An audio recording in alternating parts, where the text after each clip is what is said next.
오늘 우리가 함께 묵상할 말씀은 사사기 17장 6절 말씀입니다. 사사기 17장 6절 말씀을 함께 읽고 오늘 우리에게 주시는 하나님의 은혜를 함께 나누도록 하겠습니다.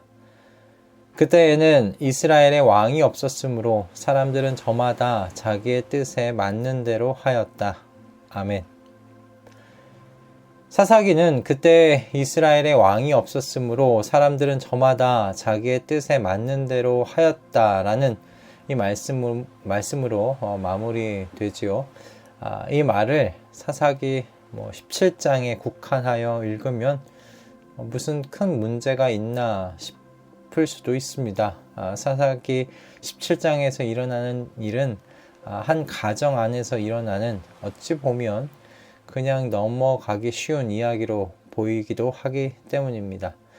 하나님께서 이스라엘에게 주신 법과 규례를 따라 생각하면 지금 이 가정에서 일어나는 일 절대 있을 수 없는 일이지요. 그러나 이방인들의 시선에서 바라보면 이런 일들이 그리 잘못된 것이냐 생각할 수 있는 일들이라 생각이 들기 때문입니다. 미가라는 사람이 어머니의 큰 돈을 훔쳤지만 그 훔친 자를 저주하는 어머니의 이야기를 듣고 다시금 어머니께 돌려드리고 용서를 구했습니다. 그리고 그런 어머니는 아들이 저주를 받지 않도록 은돈을 주님께 구별하여 드렸죠. 물론 그 중에 일부를 은장이에게 주어서 은을 입힌 우상을 만들어 아들 미가의 집에 두기는 했지만 말입니다. 그리고 미가는 이렇게 생긴 우상을 둔 개인 신당을 세우고요. 자기 아들 중에 하나를 제사장으로 삼아서 제사를 드리게 했습니다. 이방인의 시선에서, 하나님을 모르는 사람의 시선에서 이 이야기를 읽으면 이 중에 뭐가 잘못되었나 라고 생각할 수 있을 것 같아요. 그러나 이 이야기의 심각함은 바로 여기에 있는 겁니다. 지금 이런 일이 하나님과 언약을 맺고 하나님의 백성이 된 이스라엘 안에서 일어나고 있다는 것이고, 이방인들에게 아무것도 걸릴 것이 없는 이야기가 되었다는 것, 여러분 그 자체가 문제라는 것입니다.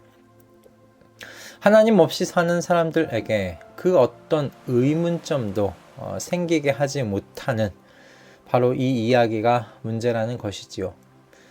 오늘날 우리가 살아가는 이 시대는 포스트 모던이라고 불리는 시대입니다. 이 시대의 특징은요, 상대주의지요. 나도 오를 수 있고 상대방도 오를 수 있는 절대적인 진리, 절대적인 가치는 없다고 이야기하는 그런 시대입니다. 그러므로 절대적인 왕 없습니다. 모두가 왕입니다. 모두가 각자의 가치와 기준을 가지고 자신이 왕이 되어 살아갈 수 있는 시대, 그것이 현재 우리가 살아가고 있는 시대의 가장 큰 특징입니다. 그럼 이런 시대의 그리스도인은 어떻게 살아가야 할까요? 사사기는 오늘 이 시대의 성도들에게 분명한 길을 제시해 주고 있어요. 왕을 모시고 사는 사람들처럼 살아라 라는 것입니다. 그리스도인은 자기 뜻대로 살아가는 사람들 아니지요. 그리스도인은 왕이신 하나님의 뜻을 따라 살아가는 사람들입니다. 이 삶을 더욱 뚜렷하게 드러내며 살아가라는 그 메시지가, 저는 사사기가 오늘 이 시대의 성도들에게 주는 메시지라고 생각이 들었습니다. 포스트 모던 시대, 모두 각자의 가치와 기준을 따라서 살아갈 수 있다고 하는 시대. 그러나 여러분 멀리 떨어져 좀 거시적으로 바라보면요, 결국 이 세상은 두 그룹으로 나뉠 뿐입니다. 자기의 뜻에 맞는 대로 사는 그룹과 왕이신 하나님의 뜻을 따라 사는 그룹, 그렇게 두 그룹만이 있을 뿐입니다. 사사기의 시대나 지금 우리가 살아가는 시대나 그 정신에 있어서는 다르지 않습니다. 똑같습니다.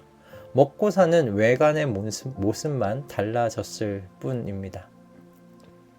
그러므로 모두의 가치와 기준이 진리가 될 수 있는 이런 시대, 복음이 세상의 가장 주요한 진리가 아니라 많은 진리 중에 하나로 그렇게 가벼이 치부될 수 있는 이 시대에 우리는 복음을 어떻게 전하면 좋을까? 그것은 앞에서 말씀드린 대로입니다. 왕이신 하나님의 뜻을 따라 사는 그 삶을 더욱 뚜렷하게 드러내는 것입니다. 저는 이것이 가장 효과적인 한 길이라고 생각합니다. 이스라엘의 왕이 없으므로 사람들이 저마다 자기의 뜻에 맞는 대로 살았다는 것이 무슨 말이겠습니까? 무엇을 의미하는 것이겠습니까? 이스라엘이요, 무색무취한 나라가 되었다라는 것 아닙니까? 이스라엘이 주변의 이방 나라들과 다르지 않은 똑같은 나라가 되어버렸다라는 메시지 아닙니까? 이스라엘에 왜 왕이 없습니까? 이스라엘은 왕정국가로 시작하지 않았잖아요. 시내산에서 시작될 때부터 이스라엘은 신정국가로 시작되었습니다. 하나님이 이스라엘의 하나님 되시고 이스라엘은 하나님의 백성이 되기로 하는 이 언약을 통하여 시작되지 않았습니까? 그러므로 이스라엘의 왕은 엄연히 여호와 하나님이셨습니다. 그러니 이스라엘의 왕이 없으므로 라는 이 말씀은요, 이스라엘이 왕이신 하나님을 저버렸다는 의미고요.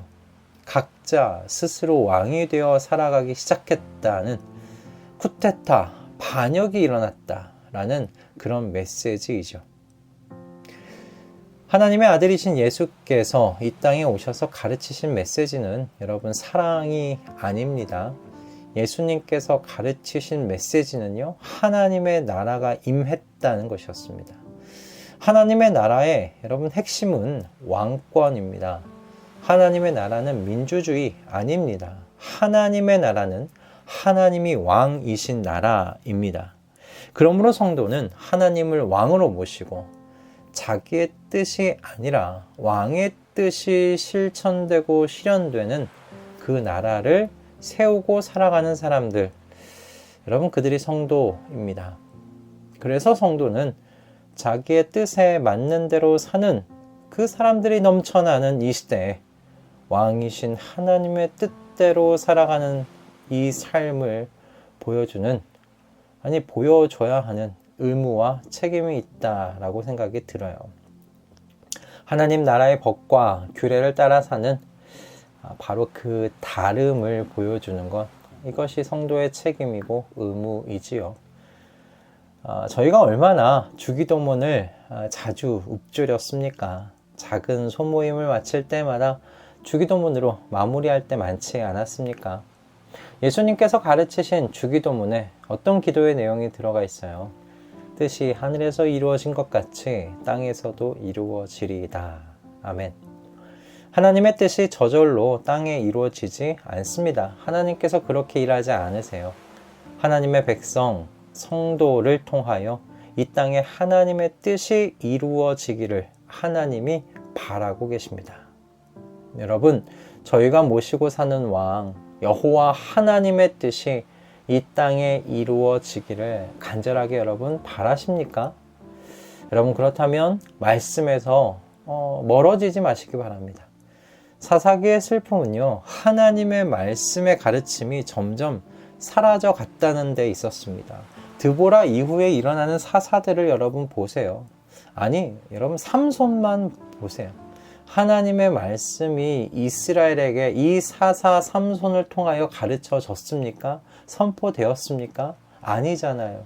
오히려 나실인에게 명하신 하나님의 규례가 어겨지는 모습을 보여주지 않았습니까? 우리의 삶 속에 그러므로 여러분 말씀의 제단을 세우십시다. 그리고 그 위에 우리 자신을요 산 제물로 바치십시다.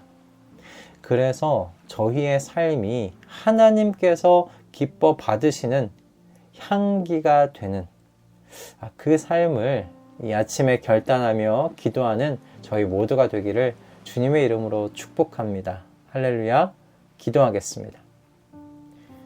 주님, 과거부터 지금까지 사람이 사는 시대는 여러 모양으로 바뀌었지만 그 본질은 다르지 않았습니다. 자기의 뜻에 맞는 대로 사는 사람들과 왕 되시는 하나님의 뜻을 사는 사람들, 이 두 그룹으로 나뉘었을 뿐이었습니다. 주님, 저희가 살아가는 이 시대가 사사 시대처럼 되지 않기를 소원합니다.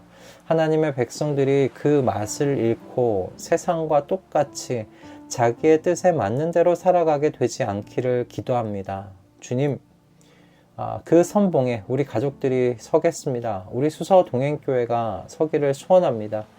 하늘에서 이루어진 하나님의 뜻을 이 땅 가운데 이루어드리는 주님의 군사들 되겠사오니 주님의 성령으로 저희를 충만하게 하여 주시옵소서. 말씀의 제단을 세우고 그 위에 우리 자신을 산 제물로 바치는 우리 모든 가족들 되도록 주님 역사하여 주시옵소서. 예수 그리스도의 이름으로 기도드립니다. 아멘.